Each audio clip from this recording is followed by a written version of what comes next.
Hello everyone, welcome back. Thank you so much for joining me. We are of course in a reaction video today, so let's get into it. You can tag me on TikTok, Instagram. I have a Discord server where you can put videos in there that you think is good.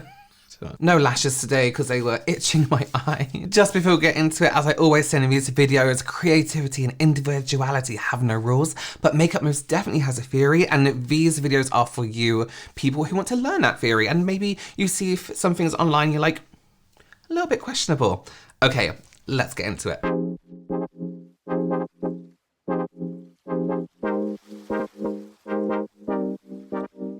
I was tagged in comments because somebody said cream products don't go over powders. Cream products first, then apply powders. And then Patrick Tar Beauty replied saying there are no rules to makeup, and then somebody tagged me underneath. So this is why I say there are no rules to creativity and individuality, meaning you can do whatever you want, but makeup has a theory. And something I always say, and I did a whole video about it, is once you learn the theory or rules to makeup, you then know how to break them. You can absolutely use cream on top of powder. I do it all the time. I will powder my face. Oh, I'm not in focus, sorry. I will powder my face and then I will put like a highlighter on top. It's absolutely fine, but just be careful that it doesn't cut away at the product underneath. That's all I would say. Makeup products I would not purchase from a makeup artist.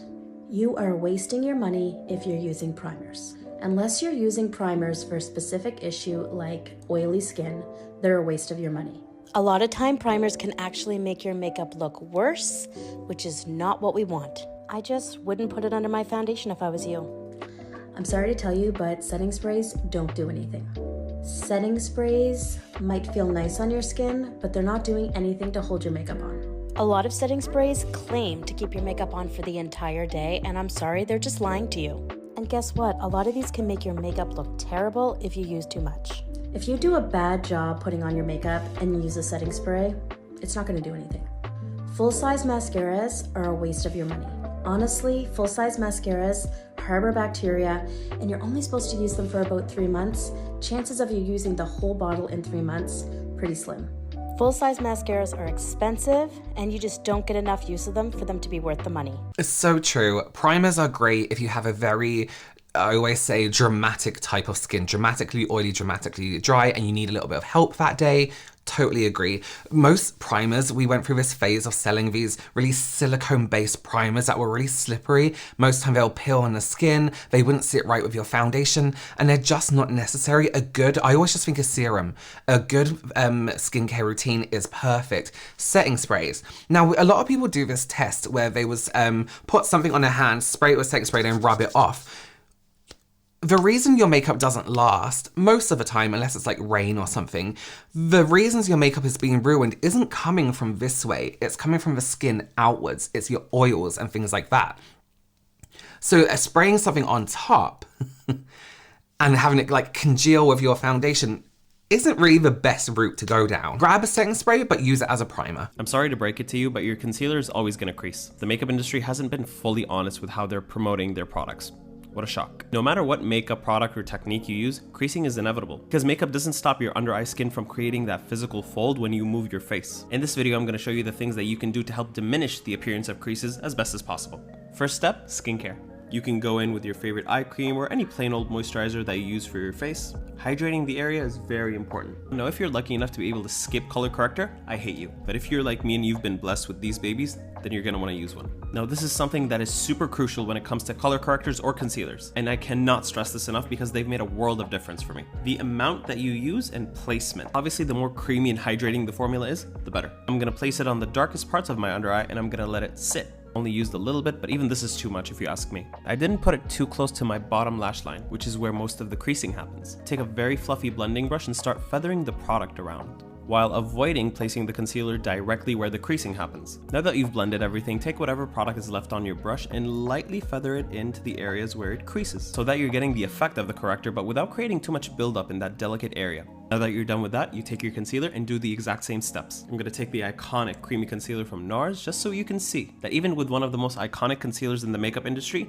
you're gonna crease. It has a really lightweight formula, so it's really good if you're worried about that. Now that my under eyes look really bright and beautiful, it's time for powder. Once you've made sure that any creasing has been blended out of the way, you're gonna take a little bit of powder on a fluffy brush. Tapping the excess off, you're gonna very lightly press the powder into the area. You're gonna go in with a very light hand and then you're gonna brush off any excess. And there you have it. It looks like a perfect under eye, right? This is not even 2 hours after and it's already beginning to crease.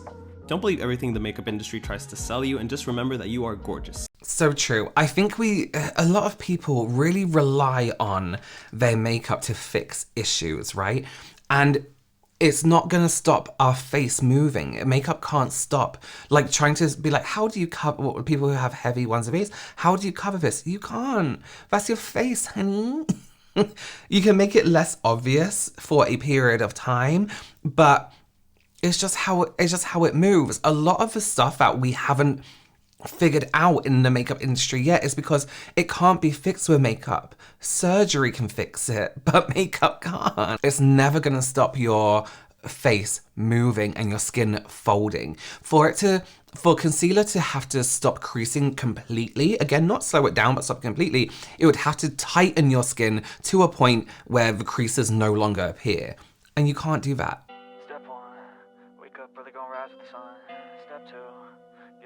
Some food in you. Step 3, think real hard about what you want to be. Step 4, everybody just do your thing. Wake up, today's gonna be a good day. Wake up, today's gonna be a good day. Wake up, today's gonna be a good day. Wake up, today's gonna be a good day. Wake up, today's gonna be a good day. Wake up, today's gonna be a good day. I was tagged in videos like this so much with people saying like, does it work?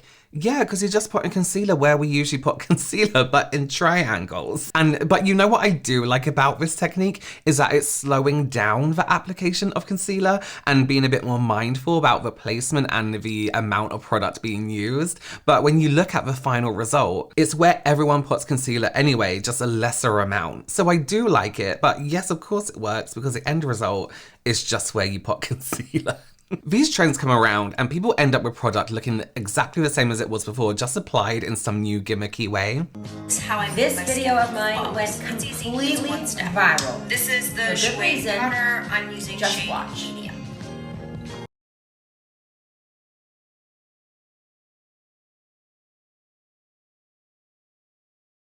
I get asked about pores all the time, so I'm going to show you again. Just watch. No filter. Gone. Watch here. I even have a hole in my head. Whoop. Magic. If you have enlarged pores, texture on your skin, there is absolutely nothing like the Jour powder. I get a code from my followers. You cannot go wrong with this one. You all know what I'm gonna say. I'm not even gonna say it. When you're watching videos like this, right, they don't even need to have a filter on. The upload quality of TikTok's poor upload quality is enough to add some kind of blur to it, some of the thing. When you're looking at this, right, as they're applying the powder, focus on another area of the skin where the product hasn't been focused yet and see those pores still come in and out of focus. Mattifying your skin and stopping shine so the camera can't pick up the detail is not the same as blurring your skin or filling in pores. Please be real. Even if you're trying to make money, please be real. People appreciate your honesty over anything else. Please, have we not had enough this week?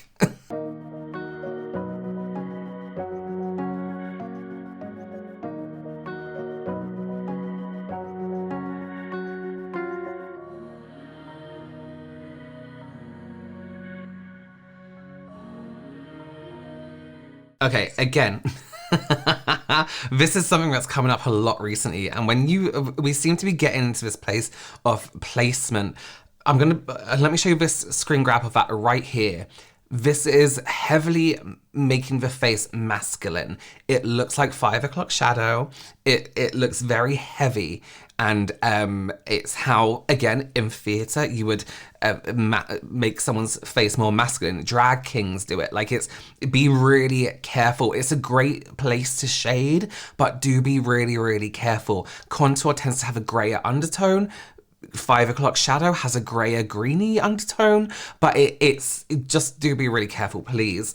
Also, you can see, I put the main picture in the middle from the video, but that isn't even how the cheekbones on Bella Hadid are achieved. It's a contour where you would typically put contour under the cheekbone, and actually the jawline is a lot lighter. So these are pictures from multiple different occasions throughout all history, but that's not actually how that look is achieved either.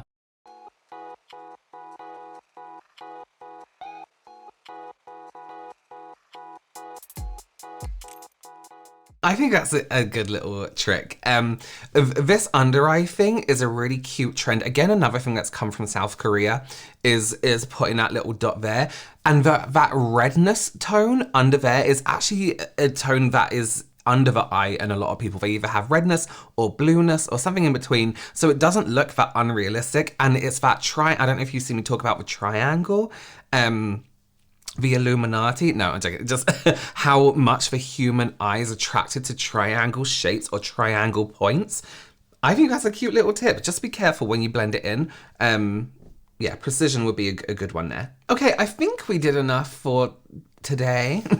I can't remember how many I did. Thank you so much for joining me. You can tag me in anything you like, see, feel.